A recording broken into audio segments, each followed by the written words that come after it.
Kumusta mga kaibigan? Maligayang pagdating sa aking channel. Narito kami sa isang bagong video. Mga pangakong hindi tinutupad o mga pangakong tinutupad. Ang pinakamahalagang pangako na ibinigay ni Boris Bakhtas kay Yagmur Yoxel ay nagpabagabag sa mga tagahanga.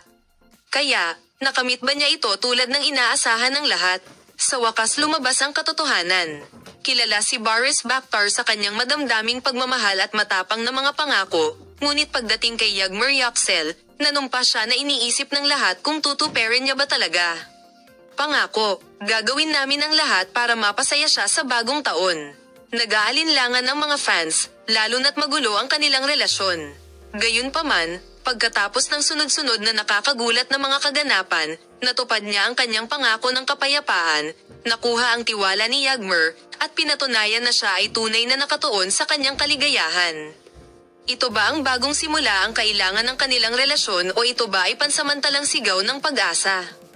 Ang mga mapagkukunang malapit sa mag-asawa ay nagsabi na si Boris ay gumawa ng isang romantikong sorpresa para kay Yagmur at tinapos ang kasunduan.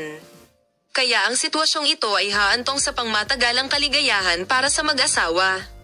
O nagsisimula na ba ang isa pang malubak na daan? Sa tingin mo, magiging permanente na ba ang lambak ng kapayapaan o mapupunta sa ibang dimensyon ang mga kwento ng pag-ibig?